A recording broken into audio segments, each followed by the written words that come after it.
नमस्कार, आप देख रहे हैं एसपीडी न्यूज। दिन भर की ताज़ा खबरों के लिए अभी सब्सक्राइब करें एसपीडी न्यूज और खबरों में आगे बढ़ने से पहले वीडियो को लाइक जरूर से करें। और इसी के साथ आज की पहली बड़ी खबर कि बायोटेक स्टार्टअप एक्सपो के उद्घाटन पर पीएम नरेंद्र मोदी बोले, भारत बायोटेक के ग्लोबल इकोसिस्टम में टॉप 10 देशों में पहुंचने से ज्यादा दूर नहीं। आपको बता दें कि दिल्ली के प्रगति मैदान में प्रधानमंत्री नरेंद्र मोदी ने बायोटेक स्टार्टअप एक्सपो 2022 का उद्घाटन किया। इस अवसर पर पीएम नरेंद्र मोदी ने कहा कि बीते 8 सालों में भारत की बायो इकोनॉमी 8 गुना बढ़ गई है। उन्होंने कहा कि भारत बायोटेक के ग्लोबल इकोसिस्टम में टॉप 10 देशों में लीग में पहुंचने से भी ज्यादा दूर नहीं है।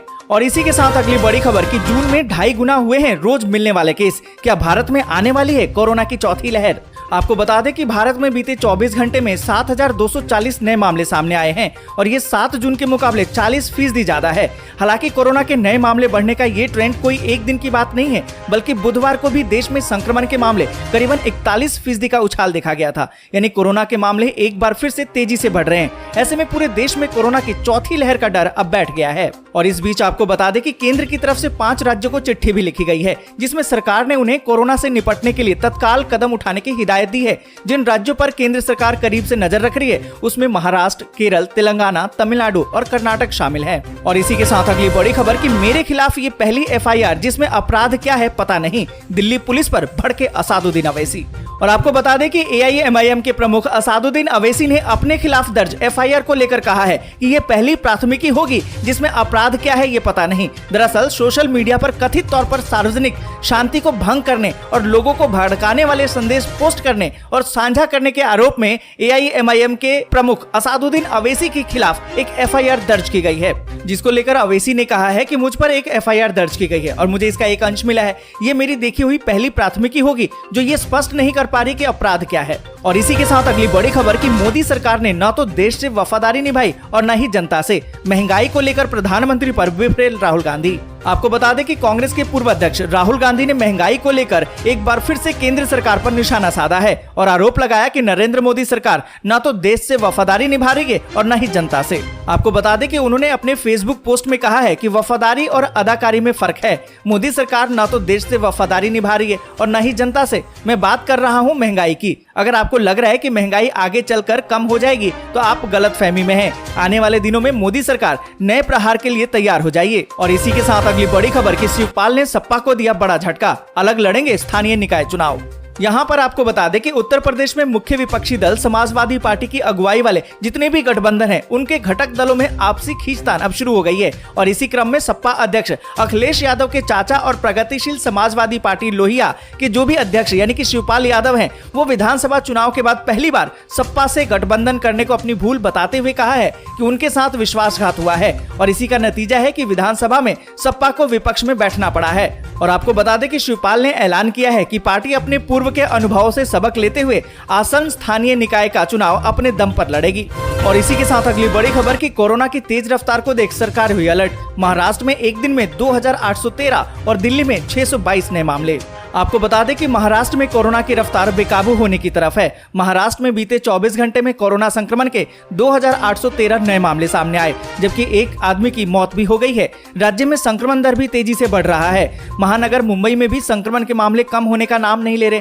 मुंबई में बीते 24 घंटे में 1,702 नए मामले सामने आए। वहीं राष्ट्रीय राजधानी दिल्ली की बात करें तो संक्रमितों की संख्या में बड़ा उछाल दर्ज किया गया है। दिल्ली में बीते 24 घंटे में कोरोना के 622 नए मामले सामने आए, जबकि 2 लोगों की मौत हो गई है। और एक दिन पहले बुधवार की बात करें तो दिल्ली में कोरोना के 564 नए मामले सामने आए थे। और इसी के साथ अगली बड़ी खबर कि क्या अध्यक्ष की रेस से बाहर होना चाहते हैं राहुल गांधी? भारत जोड़ो यात्रा को नहीं करेंगे लीड। आपको बता दें कि 2 अक्टूबर से कांग्रेस पूरे देश में भारत जोड़ो यात्रा की शुरुआत करने जा रही है। कन्याकुमारी से कश्मीर तक ये यात्रा जाएगी। 3,686 किलोमीटर का ये सफर होगा और ये तय किया जाएगा। कांग्रेस की विचारधारा का एक बार फिर से पूरे देश में विस्तार करने का प्रयास रहेगा। अब ये सब करने का फैसला कांग्रेस ने उदयपुर में हुए चिंतन शिविर में लिया है। आपको बता दें कि पार्टी को उम्मीद है कि इस यात्रा से कांग्रेस नेता राहुल गांधी लीड करेंगे। वे इस यात्रा का चेहरा बनेंगे, लेकिन अभी तक के तमाम उम्मीदों पर पानी फिरता दिखाई दिखाई दे रहा है। आपको बता दें कि हाल ही में एक मीटिंग हुई, इस मीटिंग में राहुल गांधी भी मौजूद थे। वहां पर उन्होंने यात्रा को लेकर मंथन किया, कई मुद्दों पर चर्चा भी हुई, लेकिन सभी हैरान में तब पड़ गए जब राहुल गांधी ने साफ मना कर दिया कि इस यात्रा को लीड नहीं करने वाले हैं। वे इस यात्रा का हिस्सा जरूर बनेंगे, सभी के साथ भी चलेंगे, लेकिन आगे बढ़कर इसका प्रतिनिधित्व नहीं करने वाले हैं। और इसी के साथ अगली बड़ी खबर कि लालू के रहते राजद में हो गया सियासी बंटवारा, तेज प्रताप के उठाए कदम का क्या है इशारा।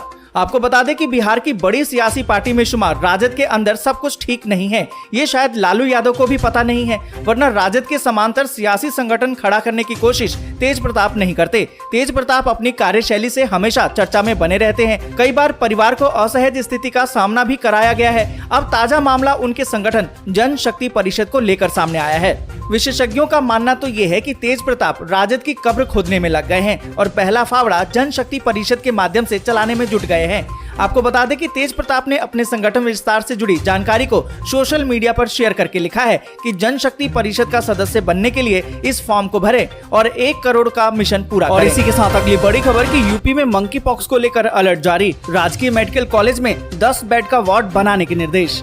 आपको बता दें कि कोरोना वायरस की गति पर ब्रेक लगने के बाद कई देशों में मंकी पॉक्स के मामले मिले हैं। इसको देखते हुए योगी सरकार ने इस संक्रमण को लेकर दिशा निर्देश भी जारी कर दिया है। प्रदेश में भले ही इस संक्रमण को लेकर अभी कोई भी मरीज नहीं है, लेकिन स्वास्थ्य विभाग बीमारी से लड़ने के लिए पूरी तरह से अलर्ट है।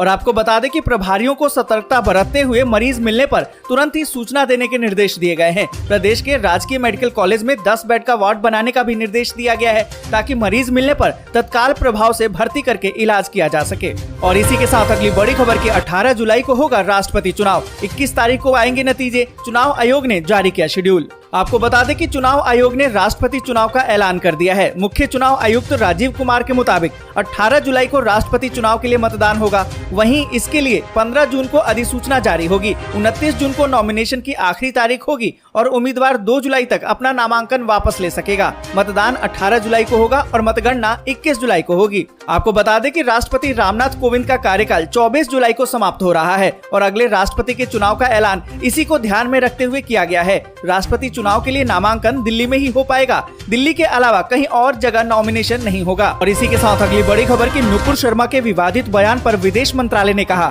सरकार के विचारों को नहीं दर्शाती है किसी की निजी टिप्पणी।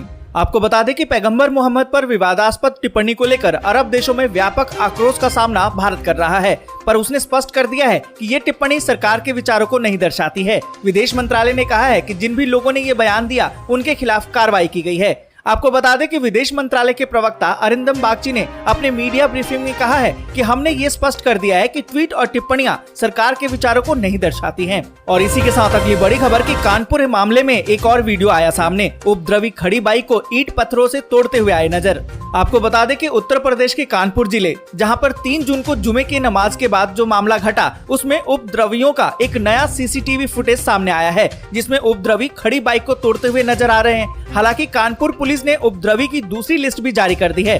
वहीं आपको बता दें कि पुलिस इस घटना के मास्टरमाइंड हयात जफर हाशमी से जेल में पूछताछ कर सकती है। सूत्रों की माने तो हयात जफर हाशमी ने बैंक खातों से 47 करोड़ 68 लाख रुपए का लेन देन किया है। दोस्तों, आज के लिए बस यहीं तक। वीडियो आपको अच्छी लगी हो तो लाइक और शेयर जरूर कर दें। अगर अभी तक आपने चैनल को सब्सक्राइब नहीं किया है तो सब्सक्राइब जरूर